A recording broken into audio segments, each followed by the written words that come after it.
Welcome to the Reversion to the Mean podcast, hosted by Justin Castelli of RLS Wealth Management and Kevin of ferventfinance.com. On Reversion to the Mean, Justin and Kevin will discuss the week's top financial Twitter shares and distill them down to what's necessary and what's noise. This podcast is for entertainment purposes only. Nothing discussed on this podcast should be considered professional advice.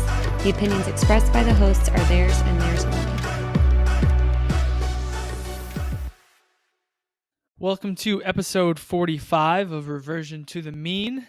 This week, we're going to kick it off with former NBA star Antoine Walker.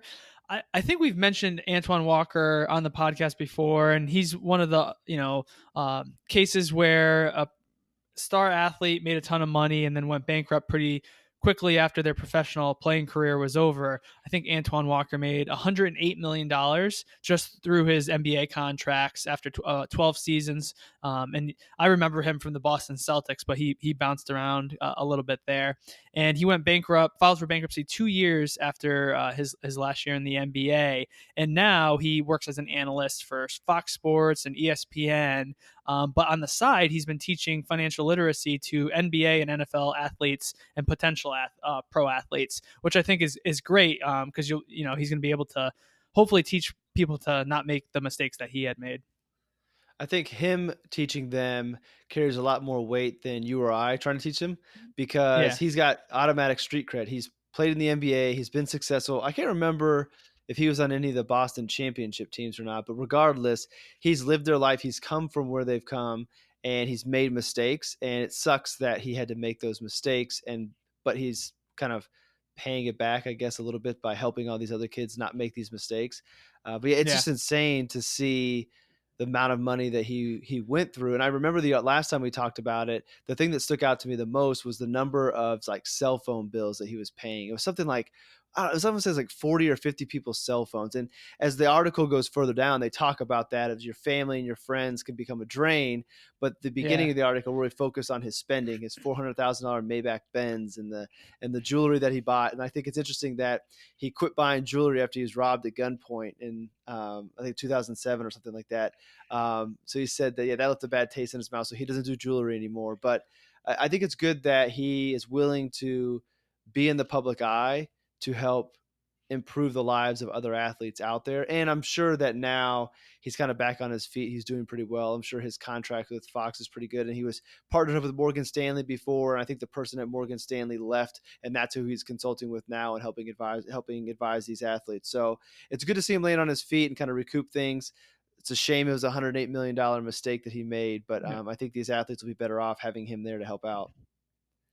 Yeah, and one of the things he had mentioned is you don't really know who to trust. And they asked him if he had a financial advisor, and he says yes, but back then you don't know who's good or who's bad.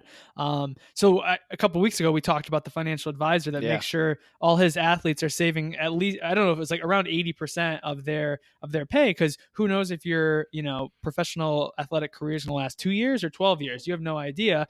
So, I think hopefully finding an advisor like that, will kind of help these guys out. But I remember reading an article a while back about how there's some advisors that get like credentialed with the NBA or the NFL, and they don't really put them through the ringer. So there's some shady kind of characters that would make their way through into the NBA to advise some of these athletes, where I think they kind of have to hold themselves to a higher standard, the NBA themselves, when vetting these people that are going to, try to sell their services to the players. So I think they kind of have a fiduciary responsibility to the athletes when it comes to that type of thing.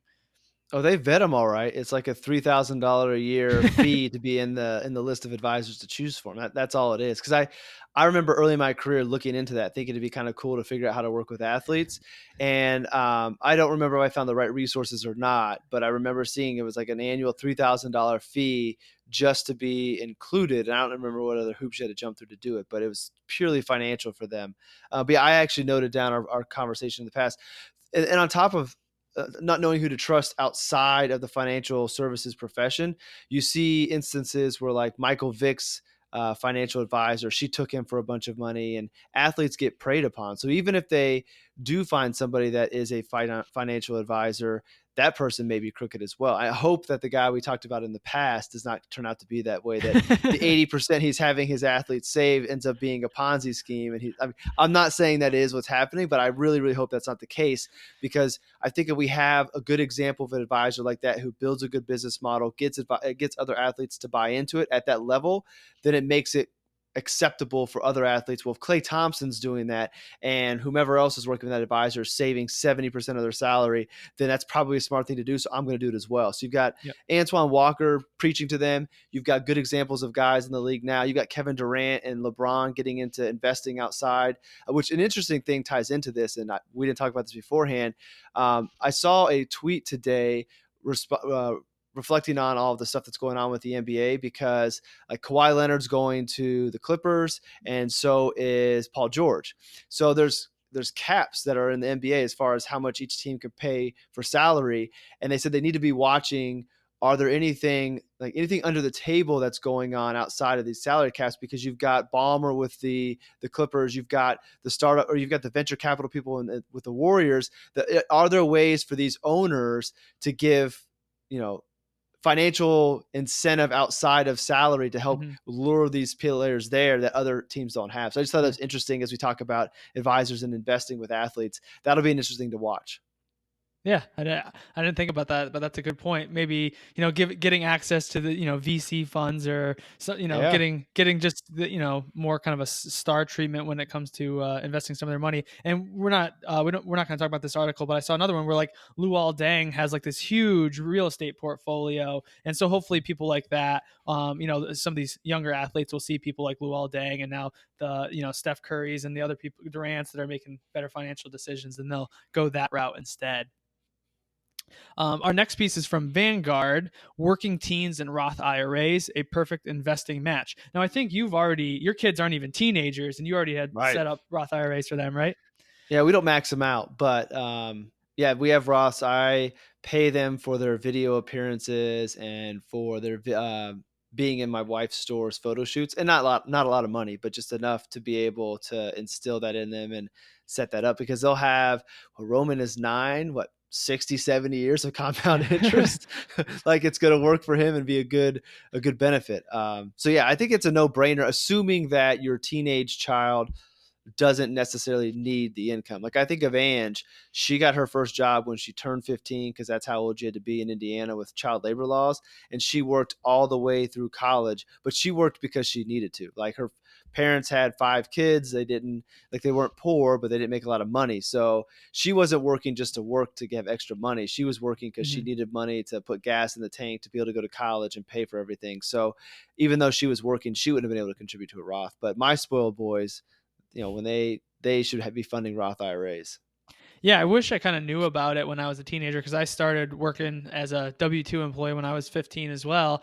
And even, I'd work all summer, and even with like contributing to car insurance, to, or my cell phone bill and things like that, I still would have some money left over at the end of the year. So if I stuck some of that money in a Roth IRA instead of just let it sit in the savings account, and then I later, gambled it in a brokerage account in college, I think I would have had a much better outcome. And we've talked about compound interest a million times, but once you start getting out into those 50 or 60 years, like, it's staggering how much the money actually multiplies. So Vanguard uses a 48-year time frame with 6% returns, and investing $1,000 just once will yield $15,000. But if you start at age 17 and invest $1,000 into your Roth IRA for 10 years at 6% returns, you'll have over $120,000. And 6% returns, like, we're not using Suze Orman 12% returns here. These are fairly modest 6% returns, and you still are getting some pretty crazy compound interest after 48 years.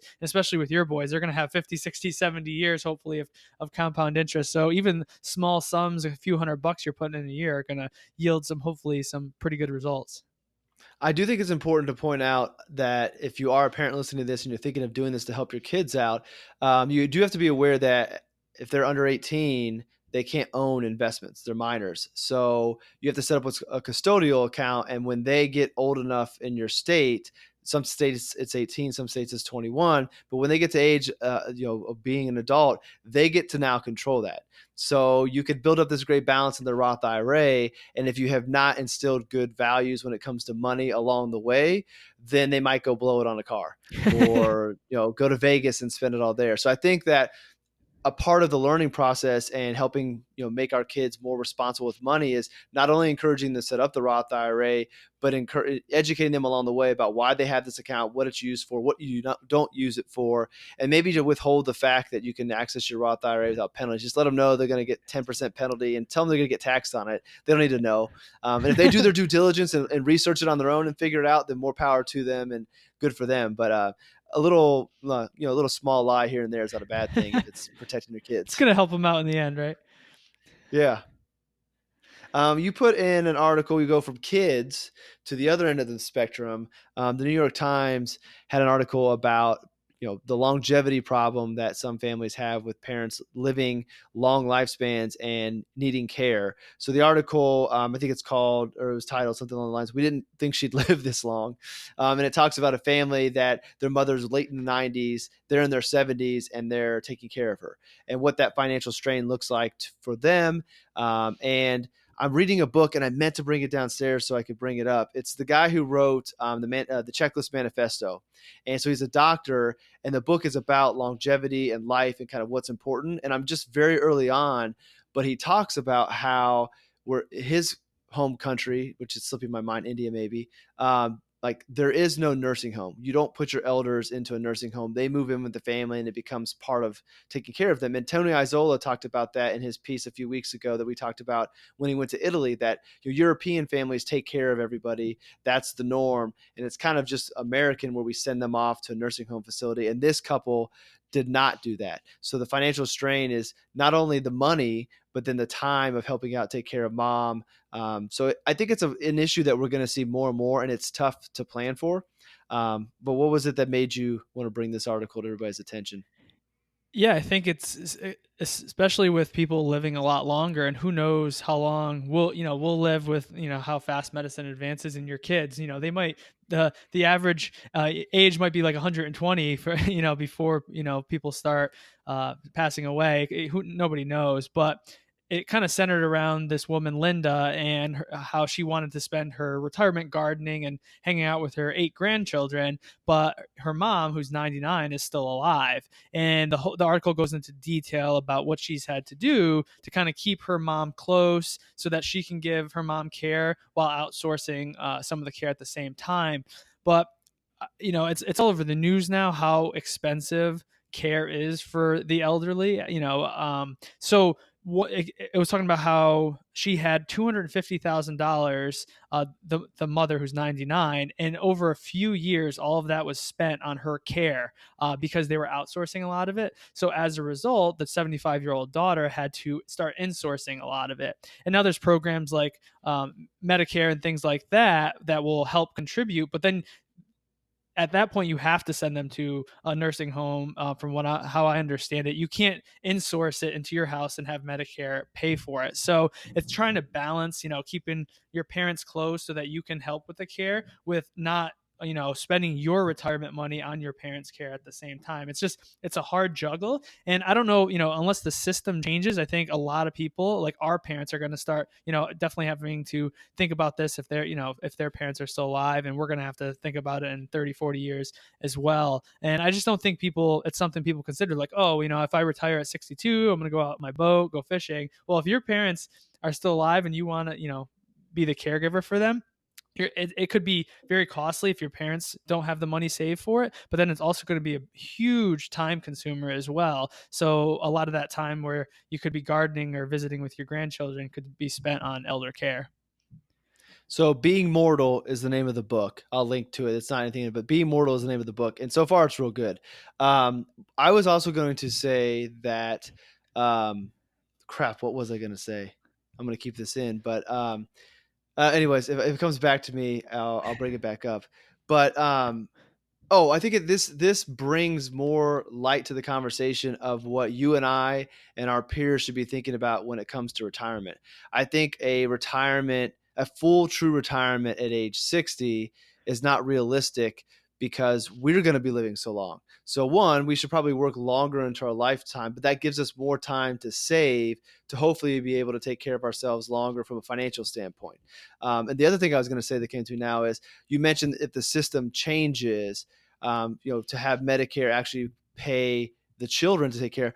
I don't think that system changes because of money. There's too much money tied up with the medical systems and pharmaceutical companies and everything that goes on when it comes to medicine, that I don't think that lobby would allow the government to take away from them. So they need Medicare to only pay the in-home or the in-home care or the nursing homes. They don't want to lose that money. So I think that I don't think that'll change. I don't think if you're going to take care of your parents, you're going to get any government assistance or reimbursement from that because there's too much money on the other side. And then the final thing is, I think from a family planning dynamic, it's tough to assume that one of the children, if there's multiple children, is the one to be the caregiver. I think everybody should contribute. So I think that as parents get older, and if that's the direction it looks like it might go, that it needs to be a part of the family conversation of, hey, when mom and dad get to the point of needing help, do we put them in a facility, or do we want to collectively as a team of siblings take care of him? What's the responsibility going to look like, and how are we going to do this? Don't wait till that moment comes, because then it gets a lot harder. Because I've seen where families have been, I won't say broken up, but there's been a lot of drama between siblings centered around who's taking care of mom and dad. Mm-hmm. And I think this just is another reason to start having those conversations with your parents, just about, their retirement savings and their kind of plan for their later years. Because if they've saved enough money to get through 100, then you're gonna, be like, okay, then we're good. But if they've only saved enough to get through 78 years old, then you're going to start having to, start planning ahead of what that's going to look like. If you can't financially support them, then it might look like having to go to a home or something like that. But if you have the means and you want to, bring them into your house or some other kind of in-home care, then you can start planning for that as well. And I'm sure you've done talk through similar things with your clients in the past. And if your parents fit the stereotype of that generation, it's important to start that conversation now because they don't want to talk about money. So you're going to have to you're going to have to pick away at it and chip at it and break them down for them to finally probably show you their finances to see where things stand.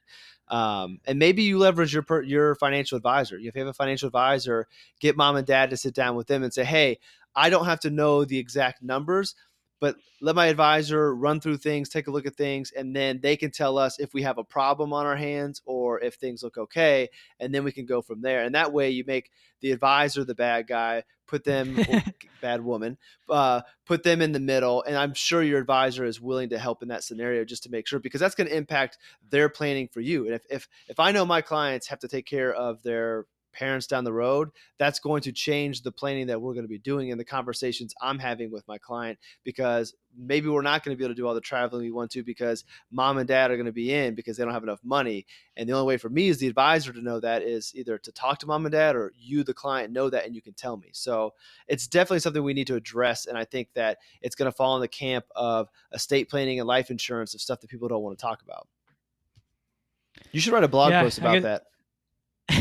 Start having the conversations early, right? So our next piece is about diet soda, something probably Justin has never even had in his entire life. Have you had a diet soda before? I went through the phase where I thought diet was better than, I don't drink very much soda anymore. Like, it is once every 6 months. Like, very rare do I have one. But growing up, I would have it, and then in college and stuff, I didn't know. But I went through a phase, and I remember it was when Pepsi had Reggie Bush doing their Diet Pepsi commercials. And I was like, well, if Reggie Bush is drinking, probably not that bad. So I've had diet before, but then I did my research, and I don't care what this article says.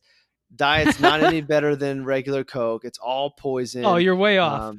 It's all poison. It's bad. Don't drink it.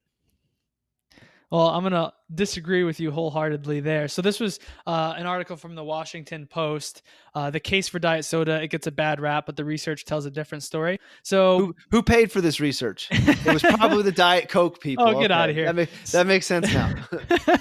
So I'd say probably it's been a while now. So probably six years ago, when I was kind of getting more serious about working out and nutrition, I just kind of said, all right, I'm done with soda. Regular soda with sugar and diet soda as well. I just kind of kicked them both out, and I didn't have a soda for probably 2 or 3 years. And then as I did more research into nutrition and counting macros and things like that, I started saying, okay, well, maybe I can start introducing some of this stuff back in moderation. So I did do a little research probably 3 or 4 years ago about this, and I looked up some articles that were written, and peer reviewed studies were cited and things like that. And it was like, diet soda isn't as bad as a rapid, it's not as bad as people think. And it, had all the literature. So I started introducing back, like I drink Coke Zero every once in a while. I only probably have like 2 a week. Everything's fine in moderation for the most part in my mind. So I started doing that. And this article just kind of goes through all the different research about diet sodas. And there was like one study back in the 70s that linked some artificial sweetener to bladder cancer. But then they're like, oh, wait, that only happens in like some rodent or something, and it doesn't happen in humans. So there's really no studies out there that say these artificial sweeteners in moderation cause cancer or other adverse effects. Now, if you're probably drinking a ton of diet soda, I'm going to go out on a limb and say, maybe you're not getting, you're probably not exercising 3-4 times a week. Your diet probably is, not the best in some other areas as well. So, I think if you're drinking a ton of diet soda, you might be having some adverse effects that are caused by other things as well. Now, if you want to take Justin's route and just get rid of it all, I'm sure that's just as good. But I don't think anyone should be kicking themselves for having a few diet sodas every week.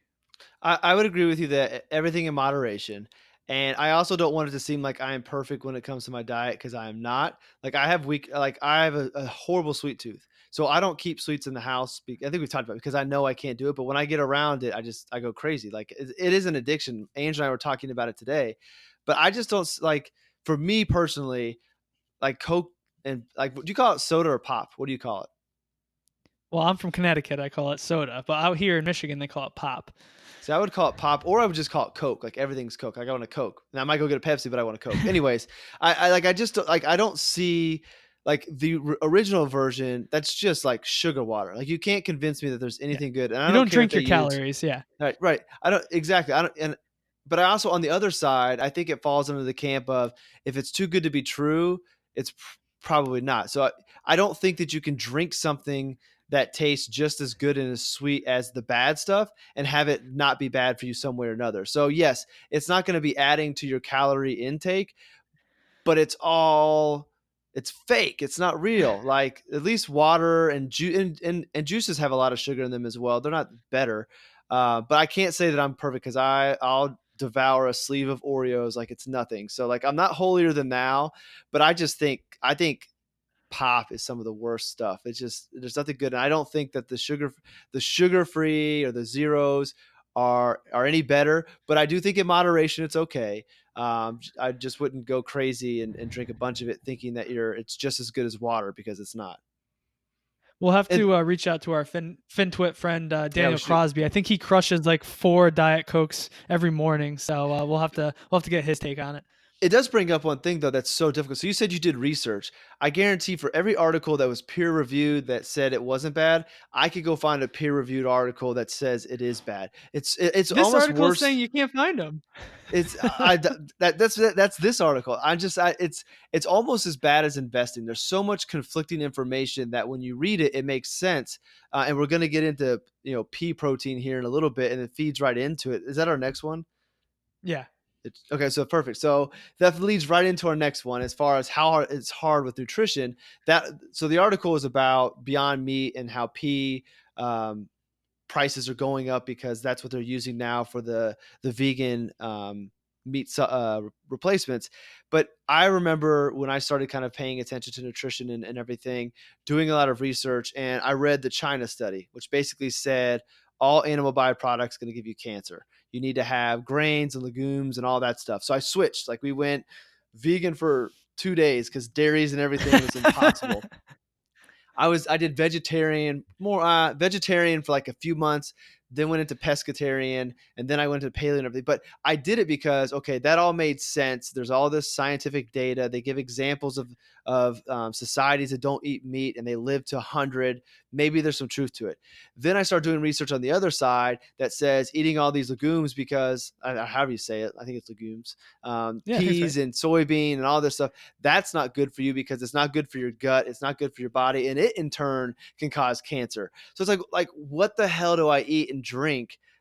Even if you go the paleo route and you eat like meat and like stuff you could hunt, our meat today is all contaminated with like there's no win. Like I don't know what to do. So anyway, so tell me about the article about peas.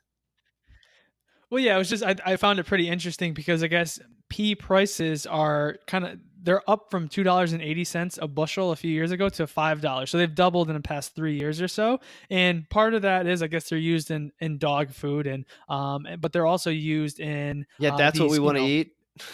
We want to eat fancier dog food. And then they're also used in these, fake meat burgers. And at the same time, there's all, soybean prices are down, corn is way down, wheat is down, but these pea prices are rising because they're a main ingredient in a lot of these, I guess, Impossible burgers and Beyond Meat burgers and the alternate protein meats. I don't know, what do you even call these things? They're artificial meat. I don't even know, but yeah, you've seen them everywhere. Beyond Burger's been in the news a ton because they had an IPO this year and their stock has gone gangbusters. They have like a multi-billion-dollar valuation when I think they only did $40 million in revenue last year. So everyone is hopping on this healthy, non-meat kind of the food train here. And I'm just curious how much longer it's going to go, because I think you're right. Like, I see the benefits in not always eating meat. There's the environmental impact of cows that they have, and then the water to process, and the water for the cows, and the processing of the meat and all that stuff. And there's just a big environmental impact where I think, if you go this route, peas are less, have a less harm on the environment. There's the ethical reasons as well. So, I get it. But at the same time, I'm curious how many people like you and I who eat meat will actually like 100% convert to these other alternative meat products that, don't have any meat, and they're pea based and other vegetable protein based foods. I've tried both the Beyond Burger and the Impossible Burger. I liked one more than the other, but I forget which one it was. But there was, if you dress them up pretty good, put some vegetables on it with some ketchup and mustard, like I thought they tasted pretty good. So I wouldn't mind, substituting those in every now and then. But I'm kind of curious if this is just the current fad, and then in 4 years, everyone's going to be eating the same amount of meat they always were. And the people who are on the fence, kind of got off the fence and they're going back to eating meat. I'm just kind of curious how this will all turn out. I do think it's a fad, but I don't think it goes away completely. Like there's always been the vegan community, the vegetarian community, and I think that community is going to grow as because millennials are more interested in that environmental impact and the ethical process, ethical issues with farming and everything. So I think that demographic will always be there. But do I think Beyond Meat is in every restaurant in a few years? I don't think so. I don't think the demand for that's going to be there. I could be wrong. This could age poorly, but I just don't think it will be. So I think it'll always be there. There'll be a market for it. I would not be surprised if the capitalization of that company comes down. But Not an I think it'll be investment around. recommendation. Exactly. But and the thing it may not even be that the non-meat burgers go away in popularity. It may be a different protein that is used because they find out something with pea scares people, and it's black beans, which I've had some good black bean burgers before. Like I've gone and had not like veggie burgers. There's some good ones. There's one we get from Trader Joe's that's real good. Like it doesn't try to taste like a hamburger. It has kind of like almost like a Mexican flavor to it. Like it's real good. So I'll add those in from time to time just to break it up, because I can't imagine that eating meat all the time is the best thing for you. Everything in moderation, right?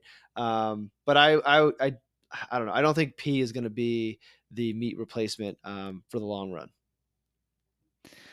All right, back to finance. So you shared a post from the Reform Broker titled "Civilians." What was this one about? Yeah, so I've thrown this out there just because one, it was short, and it's just talking about how like when Josh Brown's on CNBC, his firm preaches financial planning first. diversified portfolios. They're not in the business of stock portfolios. They're very transparent on that. But he's on CNBC where they talk about individual stocks. So people come up to him naturally asking about different stocks. What's his take? Oh, there's this information. This means that. And they're telling these financial investment decisions that they're making based off these headlines. And his point to this was, if you're making an investment decision off of a headline that you read, like, you're late. That information's already been out there. You don't know anything more than anybody else. And he's not going to be having those conversations. So I threw it in there. One, I was just curious, even though you're not a financial advisor, everybody knows that you are interested in this. You're very well informed. You're smart. Do you have people come up to you asking about individual stocks or anything like that? Has that ever come up? Not really. No, not on individual stocks. The question I get, and you're right, I'm not a financial advisor, but people know I'm interested in investing in personal finance. But the number one question I get is from people is my 401k allocation good? Right. Mm-hmm. And obviously we can go into the million reasons why you can't answer that question without a ton of other information. But it's tough because people just want a quick answer, and they'll be like, here's my 401k allocation. Is this good for me? And you could give some advice, but at the same time, you don't know their needs. I don't know how much they're saving. Are they going to on target for their goals? What are their goals for the future? If you had that information, you could obviously give better advice, but that's the number one question I get. Is my 401k allocation good? Or I saw that the Fed's cutting interest rates. What does that mean for bonds or something like that? So you're right. People read the headlines, and people go through life not thinking about their retirement savings, and that's good. Like, for the most part, that's good because you set it and forget it. But when people see the headlines, then they start thinking about it, and that's kind of like the wrong time to think about it. The time you should think about it is when you put your annual reminder in your calendar to look over your asset allocation. Hey, do I need to rebalance? Am I saving enough? That's the time when you should really be looking at this stuff, and not when you see a headline in the news. I think the headline is just a good way to understand what might be going on in your portfolio, just to understand, but not, I mean, I don't think you want to use that headline to make an action, because to Josh's point, it's already out there. There's people who are monitoring this stuff day in and day out. And not that they get inside information, but if it's in the newspaper, it's already been known for a couple of days before it makes its round. So Yep. you're not acting on any information that anybody else doesn't have, and it's already baked into the price. I don't get a lot of individual stock. I do get from time to time, like, the conspiracy theory stuff that, like, China's hoarding all this gold. They're going to try to throw the dollar off. What do we need to do? And I don't even have an answer for it. And I try to let them know that, hey, I don't have a crystal ball. I don't think that's the case. I understand that there's an article saying that, but, like, this is a newsletter where this person makes money off of selling these newsletters, and they want you to buy it, and they don't even give you an answer to how to solve it. So I don't get a lot of the individual stock stuff. It's more similar things that you talk about. I do get questions about crypto right now. And then kind of like the doom and gloom scenarios of, well, how do we act if this happens? And, like, there's no answer to that. Yeah. It's probably not going to happen. But yeah, so I think that the main reason I want to throw it out there is, I think our audience is pretty savvy when it comes to investing. I think most of them are similar to you and I, that believe in diversification, low cost, that probably aren't doing a lot of individual stocks. But if there happens to be a new person to the show, I would just say that, like, keep it simple. And if it's in the news, it's already too late. Like, the information's already there. So don't use headlines to drive your decision making. I think that's a great place to leave it for this week. Do you have any recommendations, Justin? I do have a recommendation, and it's a non-traditional recommendation. I am going to recommend naps. So before we recorded this today, we're recording on Saturday because you got to travel, I put Silas down for a nap, and I happened to have fallen asleep with him, and it was glorious. So I fell asleep for like a good 20 minutes, and I felt great coming down to record this. And a little known secret, if you come to my office and the door is locked and the blinds are closed, there is a possibility that I'm on the other side of that door taking a 16-minute nap in my chair. And I do set my alarm for 16 minutes. I can fall asleep right away, and it's almost like a meditation. And then I wake up just rejuvenated. So I'm a big fan of naps, and the good nap with Silas today made me want to share that with everybody and give people permission to take a 15 or 20-minute power nap to get rejuvenated, instead of going to drink a pop with caffeine and poisoning yourself. So for our listeners, usually Justin and I talk about our recommendations before we start recording. We didn't this week, and my recommendation is also non-traditional, and it's because the weather's been nice and warm here in Michigan. So my recommendation is, after you listen to this podcast, is to just get outside. Summer only lasts so long in the Midwest, or if you're in the Northeast. So enjoy it while it lasts. My podcast queue is getting a little long because I've been getting outside and not keeping up on all my podcasts, but that's okay. Enjoy it while it lasts. I like it. That is pretty good that we both went non-traditional without talking to each other. So, all right, man, you got anything else? That's it. All right. Well, thanks for listening, everybody. Show notes at ferventfinance.com or allaboutyourbenjamins.com.